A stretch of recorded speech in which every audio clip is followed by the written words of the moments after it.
Hello friends, स्वागत है आपके अपने चैनल बीके सर में। दोस्तों मुझे उम्मीद है कि आप लोग अच्छे होंगे। तो दोस्तों ये 10,000 जीके जीएस क्वेश्चन का पार्ट 3 है। पार्ट 1 और पार्ट 2 जिन अभ्यर्थियों ने अभी तक नहीं देखा होगा उसका लिंक मैंने डिस्क्रिप्शन में दे दिया है, वहाँ से भी आप जाके देख सकते हैं, या फिर आई बटन पर भी मैं दे दूंगा, वहाँ से भी आप जाके आसानी से उसे देख सकते हैं। आइए दोस्तों प्रश्न की तरफ चलते हैं। प्रश्न देखते हैं कि पहला प्रश्न हमारा क्या है दोस्तों। तो मैंने जो है आपका यहाँ पे नागरिक शास्त्र से ही खत्म कराया था अपना सीरीज, और यहीं से फिर से शुरू करा रहा हूँ। तो आप लोग ध्यानपूर्वक देखिएगा। ये जो क्वेश्चन है दोस्तों बहुत ही VVI है, आपके लिए बहुत ही महत्वपूर्ण साबित होने वाला है, तो इसीलिए कह रहे हैं कि ध्यानपूर्वक देखिएगा। देखिए पहला क्वेश्चन हमारा क्या है कि भारत के उपराष्ट्रपति की स्थिति की तुलना किस देश के उपराष्ट्रपति से की जाती है। यानी स्थिति की तुलना जो है किस देश के उपराष्ट्रपति से की जाती है। तो यहाँ पे क्या होगा, USA, United state of America. अब बात कर लेते हैं हम अपने अगले प्रश्न की। तो अगला प्रश्न देखिए दोस्तों, उपराष्ट्रपति से रिलेटेड है। ये जितना प्रश्न देख रहे हैं आप उपराष्ट्रपति से रिलेटेड है, एग्जाम में पूछे जाते हैं दोस्तों, इसलिए मैंने सोचा कि आपको करा दूं ताकि आपके लिए उपयोगी साबित हो। देखिए अगला प्रश्न है दोस्तों, उपराष्ट्रपति जो सांसद होते हैं, मतलब पूछा गया दोस्तों कि उपराष्ट्रपति का जो है, इनमें से आपका ऑप्शन दे देगा, इनमें से पूछेगा कौन सा कथन जो है सही है। कथन से भी रिलेटेड क्वेश्चन पूछे जाते हैं। तो ये क्या होगा दोस्तों कि उपराष्ट्रपति जो है संसद सदस्य नहीं होते हैं। इनमें से कौन सा कथन सही है पूछेगा, तो ये संसद सदस्य नहीं होते हैं उपराष्ट्रपति। फिर से एक और क्वेश्चन इसी प्रकार पूछ सकता है कि उपराष्ट्रपति इनमें से क्या है, तो ये होते हैं राज्यसभा के पदेन अध्यक्ष होते हैं। जिस ऑप्शन में होगा इसको आप टिक कर दीजिएगा। अगले प्रश्न की बात करें, राज्यसभा की बैठक का सभापतित्व तो कौन करता है दोस्तों, तो ये भी जो है उपराष्ट्रपति करते हैं। अगला प्रश्न हमारा कि उपराष्ट्रपति पद के निर्वाचन हेतु अधिकतम आयु कितनी होती है। तो इनका कोई हुई अधिकतम आयु नहीं होती है दोस्तों, इनका कोई भी नहीं। जिस ऑप्शन में होगा आप लगा सकते हैं। मतलब कहने का मतलब ये है इस क्वेश्चन का कि उपराष्ट्रपति चुनाव लड़ने के लिए कोई अधिकतम आयु सीमा निर्धारित नहीं है दोस्तों। जब तक आप जिंदा हैं जीवन में कभी भी आप लड़ सकते हैं उपराष्ट्रपति का चुनाव। अब बात करते हैं अगले प्रश्न की। तो पूछा गया कि भारत के उपराष्ट्रपति पद का निर्वाचन हेतु कौन सी पद्धति अपनाई जाती है। तो ये ध्यान रखिएगा, समानुपातिक, प्रतिनिधित्व एवं एकल संक्रमणीय पद्धति अपनाई जाती है उपराष्ट्रपति के चुनाव के लिए दोस्तों।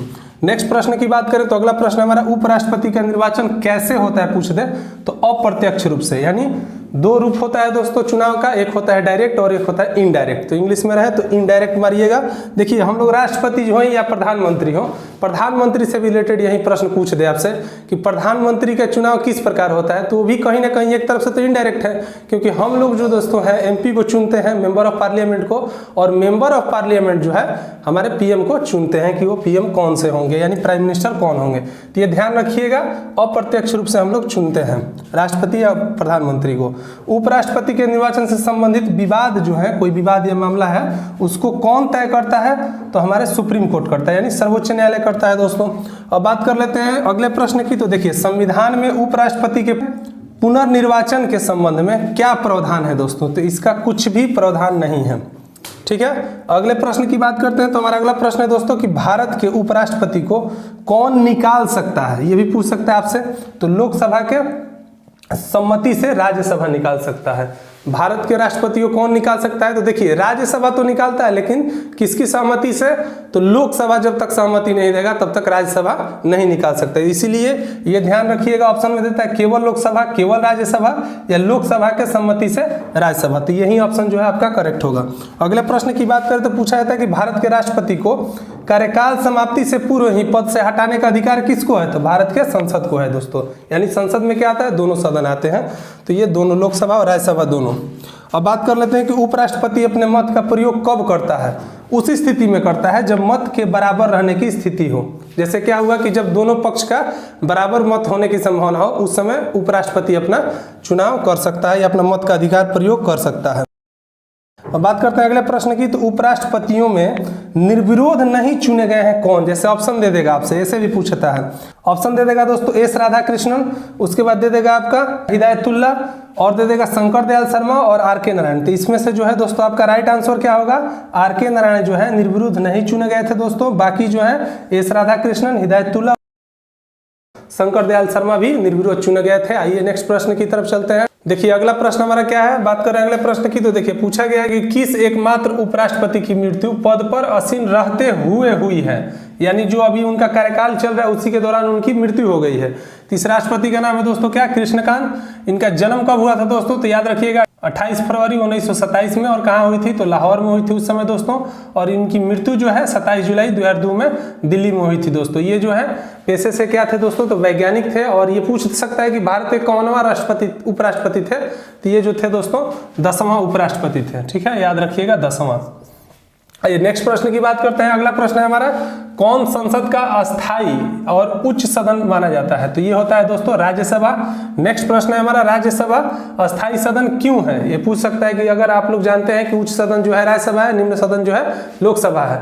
और ये भी पूछा जाता है कि राज्यसभा जो है अस्थाई सदन है, तो क्यों है? तो देखिए यहाँ पर दिया गया है, आप लोग ध्यान से पढ़िएगा। इसे विघटित नहीं किया जा सकता है। विघटित का मतलब है इसे भंग नहीं किया जा सकता है। जैसे कि आप लोग जानते हैं कि राज्यसभा को जो है भंग नहीं किया जा सकता है। नेक्स्ट प्रश्न की बात करते हैं, राज्यसभा में प्रतिनिधित्व होता है किसका? तो राज्यों का भी होता है। और यूटी यानी यूनियन टेरिटरीज, संघ शासित प्रदेश या केंद्र शासित प्रदेश जो होता है उनका भी होता है। दोनों का ऑप्शन रहेगा तो दोनों लिख दीजिए, उपयुक्त में से दोनों। अब बात करते हैं अगले प्रश्न की। तो अगला प्रश्न है, जिन संघ शासित क्षेत्रों में विधानसभाएं नहीं होती हैं उनका प्रतिनिधित्व किस प्रकार चुने जाते हैं दोस्तों? तो विशेष निर्वाचन मंडल द्वारा जो है उनका प्रतिनिधित्व चुना जाता है। अगले प्रश्न की बात करें तो देखिए अगला प्रश्न हमारा, राज्यसभा के लिए प्रत्येक राज्य के प्रतिनिधियों का निर्वाचन कौन करता है? तो ये करता है दोस्तों विधानसभा के निर्वाचन सदस्य। अब देखिए अगला प्रश्न हमारा क्या है दोस्तों? तो याद रखिएगा, यूपी से पूछ सकता है कि राज्यसभा सदस्य कितने चुने जाते हैं? तो 31 चुने जाते हैं। बिहार से पूछे तो 16 चुने जाते हैं। याद रखिएगा, बिहार से 16 और यूपी से 31। ये भी पूछ सकता है आपसे कि किस राज्य से ज्यादा राज्यसभा सदस्य चुने जाते हैं? तो वो भी है उत्तर प्रदेश दोस्तों, ये भी याद रखिएगा। अगले प्रश्न की बात करें तो अगला प्रश्न हमारा, राज्यसभा के सदस्य का न्यूनतम आयु तो आप सभी को पता होगा 30 वर्ष। और इनका जो कार्यकाल है दोस्तों कितने वर्ष तक होता है? तो 6 वर्ष तक होता है। अब बात करते हैं नेक्स्ट प्रश्न की। तो राज्यसभा को भंग करने का अधिकार किसको है दोस्तों? तो ये किसी को नहीं है, किसी को नहीं।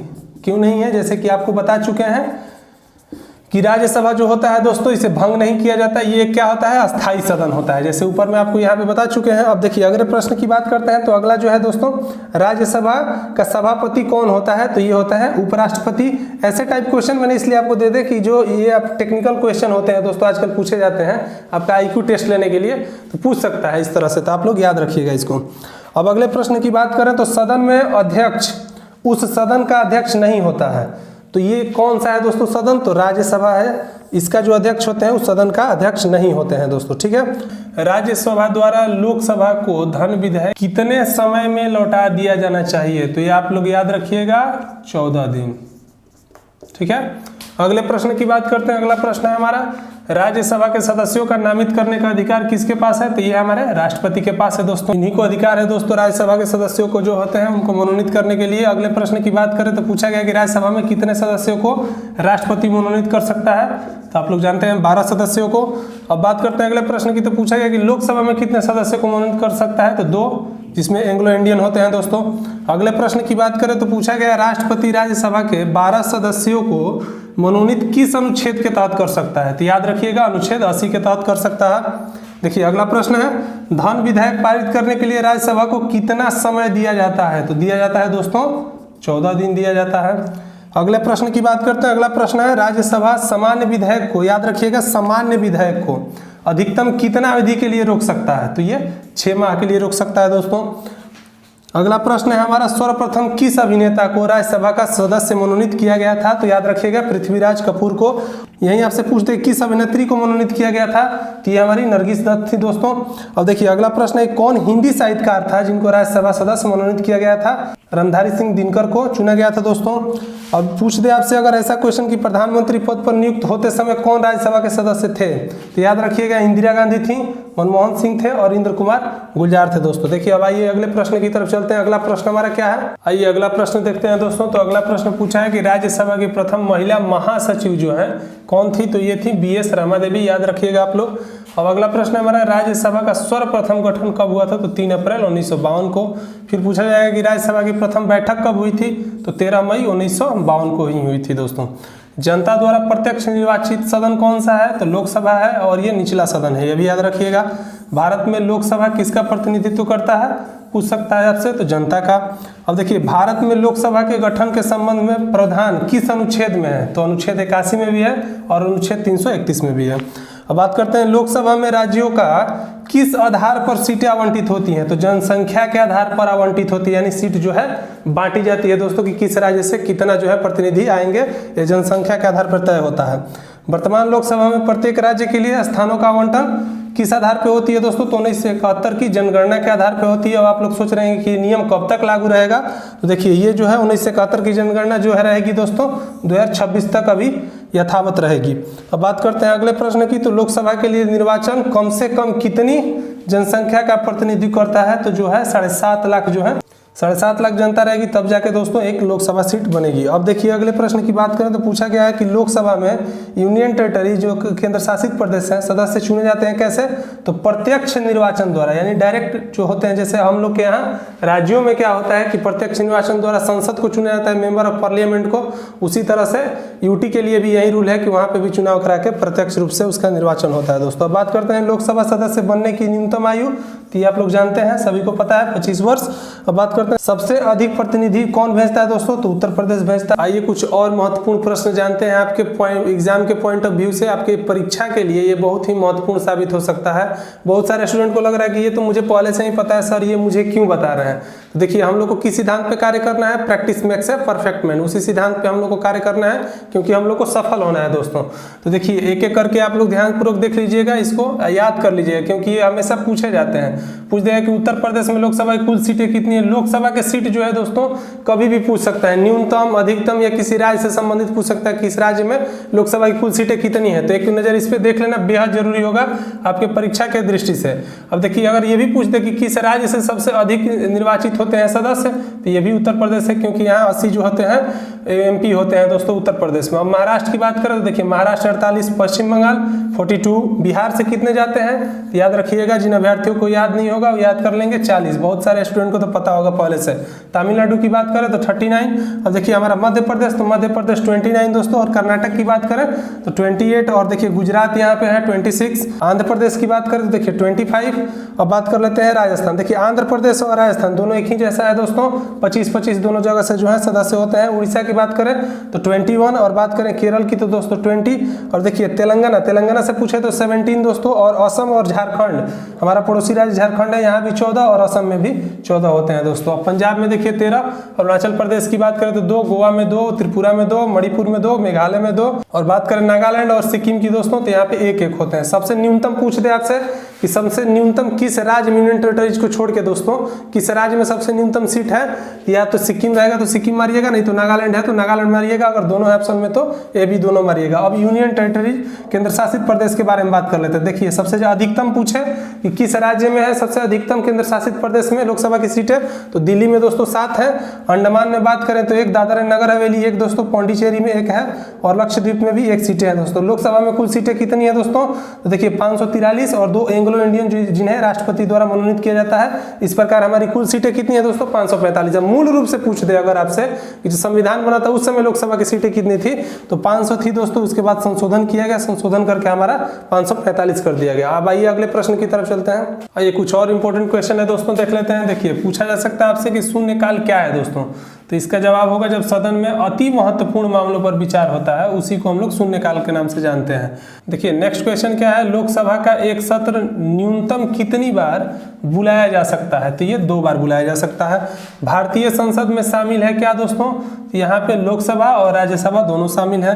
बजट पहले किसके द्वारा पारित किया जाता है? यहाँ पे बजट पेश हुआ है हाल ही फिलहाल में, तो इससे क्वेश्चन भी पूछे जा सकते हैं। तो पूछ देगा किसके द्वारा सबसे पहले पारित होता है, तो लोकसभा के द्वारा, उसके बाद राज्यसभा में जाता है दोस्तों। देखिए नेक्स्ट क्वेश्चन है दोस्तों कि भारत के प्रधानमंत्री, ऑप्शन दे देगा आपका, ये नियुक्त होते हैं, निर्वाचित होते हैं, या मनोनीत होते हैं। तो आप क्या मारिएगा? अभी आपको मैंने पहले बताया है कि भारत के जो प्रधानमंत्री हैं दोस्तों उनको क्या किया जाता है? नियुक्त किया जाता है। डायरेक्ट जो है उनका निर्वाचन नहीं होता है दोस्तों, उन्हें नियुक्त किया जाता है। देखिए अगला प्रश्न है, भारत का प्रधानमंत्री का पद क्या होता है? तो संविधान द्वारा गठित है दोस्तों ये। प्रधानमंत्री की नियुक्ति कौन करता है? तो राष्ट्रपति उनको शपथ दिलाते हैं, उनका नियुक्ति कराते हैं दोस्तों। भारत में शक्तियों का प्रमुख उभरता केंद्र किसको कहा जाता है दोस्तों? तो प्रधानमंत्री को। योजना आयोग का अध्यक्ष कौन होता है दोस्तों? तो योजना आयोग का दोस्तों प्रधानमंत्री होते थे, लेकिन यहाँ पे जो है योजना आयोग को दोस्तों तो 13 अगस्त 2014 को जो है समाप्त कर दिया गया, और इसका जो नाम रखा गया दोस्तों, क्या रखा गया? नीति आयोग रखा गया दोस्तों। ठीक है, योजना आयोग जो है खत्म हो चुका है, नीति आयोग। अब इसका योजना आयोग का ही नाम बदल के क्या कर दिया गया है, नीति आयोग। पूछते कब, तो 2014 में, इसे भी याद रखिएगा 2014 में दोस्तों। अब देखिए अगला प्रश्न हमारा कि मंत्रिमंडल की बैठक की अध्यक्षता कौन करता है, तो ये भी प्रधानमंत्री करते हैं दोस्तों। बात करते हैं दोस्तों कि भारत सरकार की एक थिंक टैंक किसे कहा जा सकता है, तो ये भी दोस्तों नीति आयोग को ही कहा जाता है। भारत सरकार की थिंक टैंक के भी नाम से इसे जाना जा सकता है। देखिए प्रश्न पूछ सकता है क्योंकि आजकल जो है टेक्निकल क्वेश्चन ज्यादा पूछ रहे हैं दोस्तों, आपका IQ चेक किया जा रहा है। अब जिस बच्चों को नहीं पता है कि थिंक टैंक के नाम से कौन सा आयोग है, नीति आयोग का जो काम ही है दोस्तों, ये काम है कि सोच विचार करके अपने पुनर्विचार को सरकार के समक्ष रखें। आइए फ्रेंड, कुछ और भी इंपॉर्टेंट क्वेश्चन है उन्हें भी कर लेते हैं। देखिए पूछा जाएगा अगर आपसे कि लोकसभा का विश्वास मत प्राप्त किए बिना ही प्रधानमंत्री पद पर कार्य करने वाला प्रथम व्यक्ति कौन थे दोस्तों, तो चौधरी चरण सिंह थे। ठीक है, अब अगला प्रश्न है हमारा कि अविश्वास प्रस्ताव के कारण अपने पद पर त्यागना पड़ा, किसको अपना पद जो है त्यागना पड़ा, तो ये है दोस्तों गुलजारी लाल नंदा है। हालांकि अटल बिहारी वाजपेयी को भी त्यागना पड़ा था दोस्तों, अविश्वास प्रस्ताव उनके खिलाफ भी आया था। और मोरारजी देसाई जो थे दोस्तों वो तो पहले ही अपना त्याग पत्र दे दिए। तो देखिए अब तक अगर ये भी आपसे क्वेश्चन पूछा जा सकता है कि भारत के संसद में अभी तक कितनी बार जो है अविश्वास प्रस्ताव का सामना करना पड़ा है, तो याद रखिएगा 26 बार। 26 बार जो है दोस्तों अब तक हमारी संसद ने अविश्वास प्रस्ताव को लाया है, लेकिन अभी तक इसमें जो है दोस्तों 2-3 बार ही सफलता मिली है। देखिए सबसे पहली बार 1978 में मिला था दोस्तों, ये भी पूछ सकता है कि सबसे पहली बार जो है कब अविश्वास प्रस्ताव को सफलता मिला था, तो 1978 में। अब बात करते हैं कि ये भी आपसे प्रश्न पूछ सकता है दोस्तों यहाँ पे कि सबसे अधिक बार किस प्रधानमंत्री को अविश्वास प्रस्ताव के खिलाफ सामना करना पड़ा है, तो है हमारी इंदिरा गांधी दोस्तों। इंदिरा गांधी के खिलाफ 15 बार, सोचिए 26 बार में से 15 बार तो सिर्फ इंदिरा गांधी के खिलाफ जो है अविश्वास प्रस्ताव लाया गया था विपक्ष के द्वारा। खैर हम डिटेल में चर्चा नहीं करना चाहते हैं दोस्तों क्योंकि ये वीडियो बहुत लंबा हो जाएगा, आप लोग को जो है मॉक टेस्ट जारी रखते हैं। देखिए नेक्स्ट क्वेश्चन की बात करें तो भारत के केंद्रीय मंत्रिपरिषद की बैठक की अध्यक्षता कौन करता है दोस्तों, तो प्रधानमंत्री करते हैं। अगले प्रश्न की बात करें तो कौन व्यक्तिगत मंत्रिपरिषद का सदस्य हो सकता है, तो संसद का सदस्य ही हो सकता है दोस्तों। मंत्रिपरिषद में मंत्रियों की संख्या क्या होती है, मंत्रिमंडल से अधिक होती है, याद रखिएगा हमेशा। मंत्रिपरिषद में कौन शामिल नहीं रहता है पूछतेगा, तो संसदीय सचिव जो है शामिल नहीं रहते हैं। मंत्रिपरिषद व्यक्तिगत रूप से किसके उत्तरदायी होता है, तो राष्ट्रपति के। ध्यान दीजिएगा यहाँ पे मैंने कहा व्यक्तिगत रूप से। संघीय मंत्रिपरिषद के मंत्री उत्तरदायी होते हैं किसके प्रति, तो केवल लोकसभा के प्रति उत्तरदायी होते हैं। ये दोनों क्वेश्चन आप आसानी से समझ सकते होंगे। कौन सा प्रधानमंत्री परिषद की नियुक्ति तथा उनका पदच्युत को विवेचना करता है, यानी उनका रिटायर संबंधी, पद त्यागने संबंधी को विवेचना कौन करता है, अनुच्छेद तो 75 करता है दोस्तों। मुझे उम्मीद है कि आपको पूरा जो है मॉक टेस्ट अच्छे से समझ में आया होगा दोस्तों। ऐसा नहीं है सारे सब्जेक्ट का आपको कराया जाए, बारी बारी से दोस्तों आपको डेली अपडेट अब मिलेंगे दोस्तों। आपके एग्जाम से पहले आपका सारा जो है क्वेश्चन करा दिया जाएगा, तो आप लोग घबराए नहीं। बहुत सारे स्टूडेंट घबरा जाते हैं कि सर अब थोड़ा सा लेट हो जाने के कारण कि कब वीडियो आएगा, कैसे आएगा, तो आप बिल्कुल टेंशन मत लीजिए, आपका पूरा जो है मॉक टेस्ट करा दिया जाएगा। आप डेली 8 बजे सुबह अपडेट रहिएगा दोस्तों, आपको डेली मॉक टेस्ट कराया जाएगा। तो मुझे उम्मीद है कि ये वीडियो पूरा आपको अच्छे से समझ में आ गया दोस्तों। फिर भी आपको कोई कठिनाई है तो हमें कमेंट बॉक्स में कमेंट करिएगा, जिसका रिप्लाई मैं आपको अवश्य करूंगा। मिलते हैं अगले वीडियो में, बहुत बहुत धन्यवाद।